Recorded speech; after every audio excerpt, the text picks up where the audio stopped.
and welcome to our teen writing workshop. I'm Liz, and I'm a librarian at the Franklin branch of the Johnson County Public Library. When I'm not at the library or hosting Zoom game nights with friends, I write young adult novels. Whether you write books, short stories, poems, comics, or anything else that involves telling a story, I hope you find this workshop helpful. So today we're going to talk about the elements that I consider the pillars of stories. If you think of your writing as a building, you want to make sure that building has good, solid supports so it doesn't fall down. Those supports are your pillars. I'm going to go over each one briefly and share some exercises you can do to strengthen that aspect of your writing. Feel free to pause this video to work on the exercises or to watch it straight through and then come back to the exercises you want to do. So the first pillar of stories is characters. Who is this story about? Who's telling the story? What do they like? Who your characters are and how they react will shape your story. Some things to ask yourself when you're thinking about your characters are, what do they look like?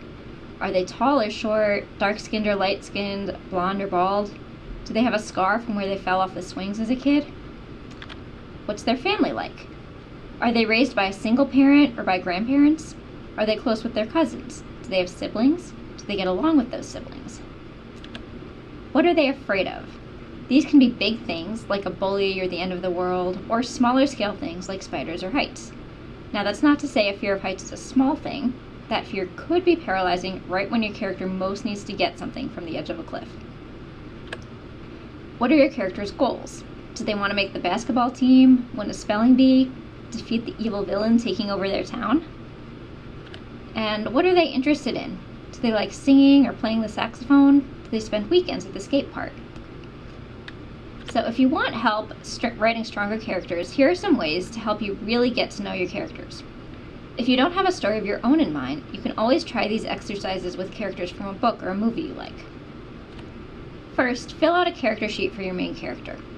There are tons of examples online if you Google creative writing character sheet, and the link here has good ones as well. Try writing a journal entry by your main character, describing a fight that they had with someone. Whenever I'm trying to get to know my characters better, the first thing I do is start writing their journals. You can write about something that happens in the story, or something that happens long before the story takes place. The idea is to get inside your character's head and learn how they think and see the world. Now describe that same fight or scene from another character's perspective. This will not only tell you more about that other character, it'll also give you insight into how others see your character.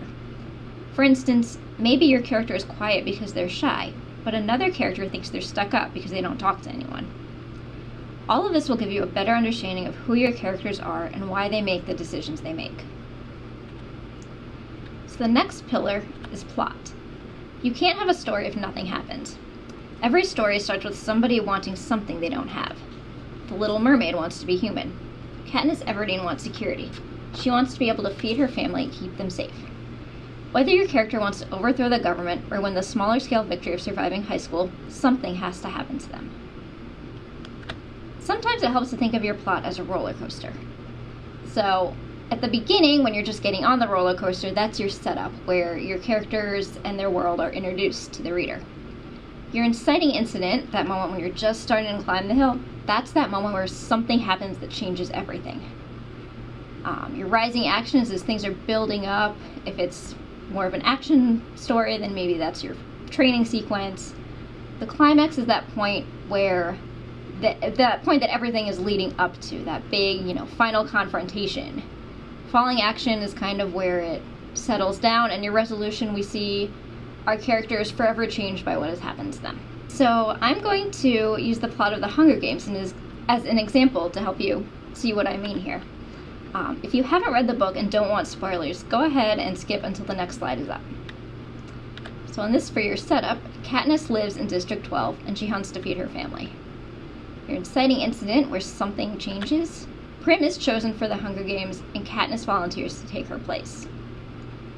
Your rising action is where Katniss and Peeta train for the games and then they compete. And Katniss is torn between wanting to trust Peeta and wanting to win the Hunger Games. Your climax, that moment everything is leading up to, that's where Katniss and Peeta decide to eat those poison berries together so that no one wins the Hunger Games. The falling action is when they're both declared victors, and the resolution, Katniss and Peeta return home forever changed by what they saw and did in the Hunger Games. So if you want help tightening up your plots, here are some ways to strengthen your plotting. And again, if you don't have a story of your own in mind, you can always try them out with a story you like.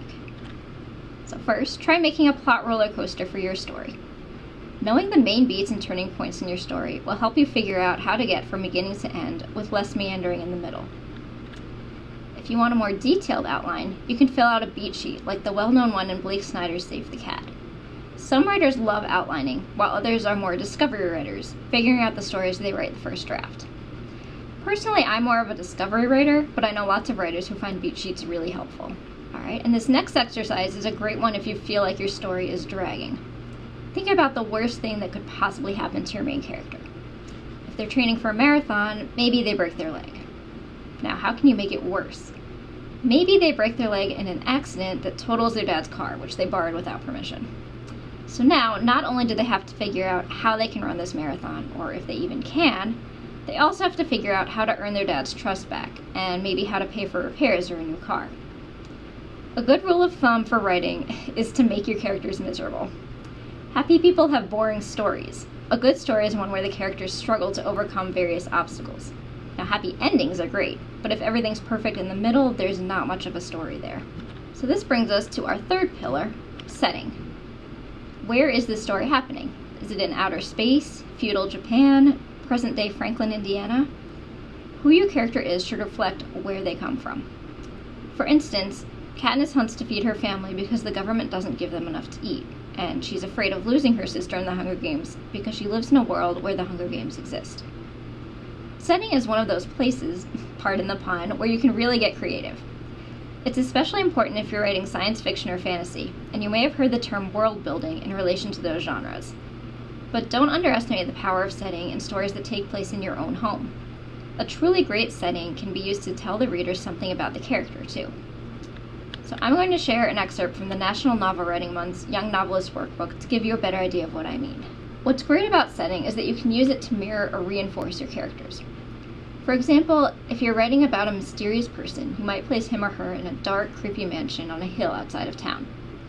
Or if one of your characters is feeling trapped in his or her life, he or she might live in a small town in the middle of nowhere. So for example, here's us just telling you about Larry. Larry was having a hard time. He felt sad and trapped. He was once a famous author, but he hadn't written a word for years. And here's us telling you about Larry, but through the space that he's living in. Larry's apartment was less of a living space than a glorified closet. The bathroom was just big enough to sit on the toilet without having his knees touch the sink, and the window was more like a ship's porthole. The bed was so small his feet hung over the edge, and there was really not much to do but watch static on the television. The sound of that static often kept Larry company late into the night. The place did not have a kitchen, so he bought a camping hot plate to make his single-serving meals. He ate the same thing every night, but he did not seem to mind the monotony of his repeated dinner of rice, wilted spinach, and baked beans, or the peculiar odor that the beans left on his sheets. The only item on the wall of Larry's apartment was a framed, yellowed copy of the New York Times bestseller list from 16 years ago. Larry's name was at the top of it. Below the newspaper clipping on Larry's desk sat an old, dusty typewriter and an even dustier stack of blank paper. So Larry doesn't even have to speak for himself. His apartment speaks for him. If you want to improve your settings, these exercises may help. Describe the room that you're sitting in right now. Try to use all 5 senses. What type of flooring is there? What does the furniture look like? Is it hot or cold in the room? Can you smell something cooking in the kitchen or hear traffic out the window? Describe your favorite place, and again, try to use all 5 senses. Now describe your main character's bedroom. What posters, if any, do they have on the walls? Do they have a collection of any kind on display? Sports medals, a saxophone? Can they hear their annoying younger sibling through the walls? What does their space tell readers about them? And then similarly, describe your main character's favorite place. The final, most important pillar is conflict. If your characters get what they want right away, you don't have much of a story. All good stories need something that prevents the characters from getting what they want without some kind of struggle. Now, there are many different types of conflict. The most obvious is between 2 people. For example, Luke Skywalker versus Darth Vader. The main character can also be in conflict with their society, like Katniss in the Hunger Games. In survival stories, the conflict is between the character and nature. And in some stories, the conflict may be internal. For example, a character wants to become friends with someone, but can't until they face their own insecurities that no one as cool as that person could ever be friends with them. So if you want to strengthen this pillar of writing, try these exercises. Give your character conflicting goals. For instance, maybe your main character wants the lead role in the school play, but the person they have a crush on is also trying out for that role. So, do they do their best at the audition and risk upsetting the person they like if they get the part? Or do they blow the audition and hurt their chances of getting into their dream theater school? Put your character in a situation that forces them to face a fear. Maybe they're afraid of heights, but the magical object they need to save their dying sister is at the top of the tallest mountain in the kingdom. And finally, think about the line that your character will never cross. Maybe they don't like violence, and so they've sworn never to throw a punch, even in self-defense. They stand by this so much they've been beaten up by bullies who see them as an easy target. Now put your character in a situation that challenges them to cross that line. Maybe the bullies are targeting their younger sibling now, and they promise to always look out for their sibling. So when their sibling is attacked and there's no one else around to help, do they cross that line and help fight off the bullies? I hope this workshop helps you with your writing. If you want to share your writing, JCPL is creating virtual libraries in Minecraft and Roblox.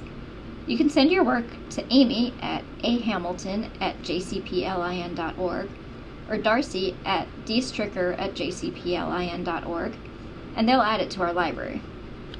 Finally, if you have any writing-related questions, feel free to email me at lstorm@jcplin.org. Thanks for joining me today, and happy writing!